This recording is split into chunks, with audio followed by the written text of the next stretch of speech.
So I'm not going to sit here and say I'm going to do something that's only going to benefit black people. No. Like I've said on this channel multiple times, Democrats do not care for black people. Democrats disrespect black people, and they're replacing black people with the migrants, with the illegals that they're allowing to come over here through our southern border. Case in point, the latest example is this tweet from Vice President Kamala Harris. Too many minority-owned small businesses have been left out of getting federal contracts. President Joe Biden and I have committed to increasing federal contracting by 50% for minority and underserved businesses, and we're on track to do that. Disregarding the blatant discrimination that happens by just contracting specifically with minority and underserved businesses, how in America everything should be based on equality, not this false sense of equity that people are creating on the progressive side. Take a look at this picture. Do you notice anyone missing from this picture? I don't see anyone that's readily a black person. Do you see anybody right there? I don't see anybody. Now, some people may say, oh, there were probably other pictures and other things that she took to show how much she's doing for the black community. Maybe so. But why would she tweet out this specific picture to go along with that tweet? They're telling you the truth without them understanding and knowing they're telling you the truth, or they may be doing this deliberately. You know what they're telling you? They're telling you, black people, that you're not important to them. The only thing they care about is your vote. They're not concerned about putting money into your businesses. They're not concerned about putting money into your communities. They're concerned with you giving them the votes that they need in order to continue to power grab and remake and destroy America. That's the only thing they're concerned about. They're not concerned about issues that relate to black people. They're not concerned about what really happens when it comes to the lack of opportunity zones in the black community.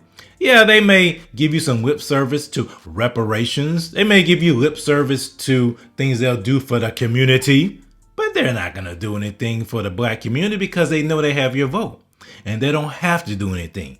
Whereas for these other communities, they have to put forth some effort. Therefore, they're highlighting the effort they're doing in these communities. Where's the highlight for what they've done in the black community? Oh, you may see a commercial where Joe Biden talks about what he's done for HBCUs and what he's done for black women. You don't see anything about black men at all. So black men, if you think the Democratic Party disrespects black people as a whole, they really disrespect black men. They have no desire for black men at all. Period. If they respect anybody, which they don't, but if they have any inkling of respect for anybody in the black community, it's black women. I know people may get upset about that. I know this is controversial. I know this is gonna rub some people the wrong way. I get it. But see, you have to understand, black people will still vote 90% for the Democratic Party, despite the outward disrespect. And here's some of the reasons why. Hey, I want to say, if you haven't done so already, please hit the like button and click subscribe so we can get this message out to as many people as we can to let them know that they're not victims, they are empowered for greatness. First Amendment is meant to keep religion out of lawmaking.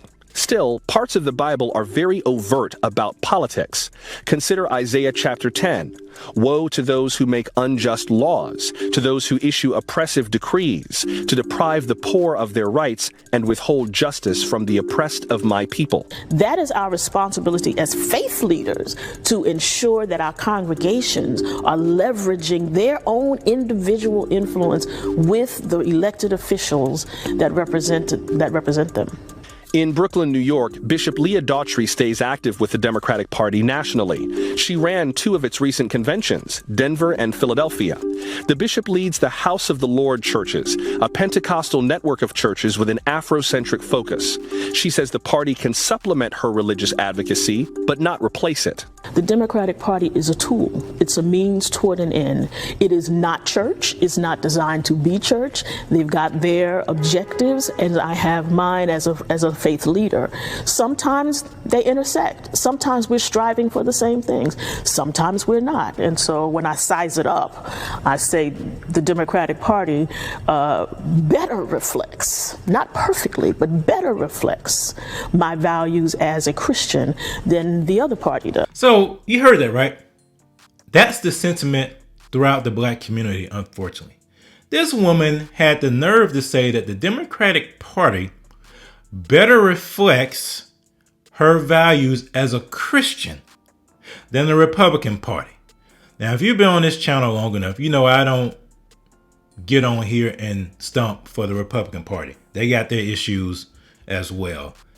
They don't even care about the black vote. They pay lip service to it. So this is not a video to endorse the Republican Party at all, period.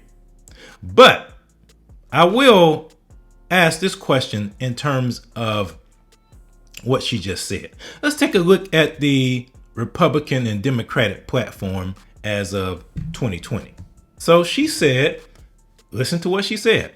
She said the Democratic Party more closely aligns with her Christian values. So let's look at their platform as of 2020. When it comes to the sanctity of human life, the Democrats supports repealing the Hyde Amendment to allow the government to fund abortion, supports codifying the right to abortion. Democrats believe every woman should be able to access reproductive health care services, including safe and legal abortions. Will oppose and fight to overturn federal and state laws that create barriers to reproductive health and rights. Opposes current FDA safety restrictions on chemical abortion pills. Supports repealing President Trump's changes to the Title X program that separate abortion from federal family planning grants. Now, I've read in my Bible where it says that before I formed you in the womb, I knew you. I've read in the Bible where it says that children are the heritage of the Lord. The fruit of the womb is his reward. I've read in the Bible where God says he hates the shedding of innocent blood. Now you tell me, as a Christian, which one sounds in alignment with the Bible? The one that says, proud to be the party that protects human life and offers real solutions for women, or the one who supports codifying the right to kill your child? Which one more closely aligns with Christian values? I'm just curious, which one aligns more closely with Christian values? Oh, when it comes to marriage, redefining marriage. The Democrats are silent when it comes to the marriage being a foundation of society. The Republican, the American family is a foundation of civil society, and the cornerstone of the family is a natural marriage, the union of one man and one woman. That sounds very biblical to me. When it comes to abortion and the LGBT agenda internationally, we believe access to reproductive care and abortion services are vital to the empowerment of women and girls. Or the one that says opposes the federal government funding abortion overseas and supports restoring the Mexico City policy to prevent federal money from going to NGOs, that's non-governmental organizations, which provide or promote abortion or are complicit in China's one-child policy. Which one closely aligns with your Christian values? What about religious liberty? We will fight to enact the Equality Act, a bill that will remove religious liberty protections and even force churches to violate the tenets of their faith. Or, we value the right of America's religious leaders to preach and Americans to speak freely according to their faith. The government is constitutionally prohibited from policing or censoring speech based on religious convictions or beliefs. Which one of those lines up with the Bible? What about God and government? The The Democrats. Silent on the role of God in government. Celebrates the paramount importance of maintaining the separation of church and state. Entire platform mentions God one time. One time. And what about the Republicans? Entire platform mentions God 15 times.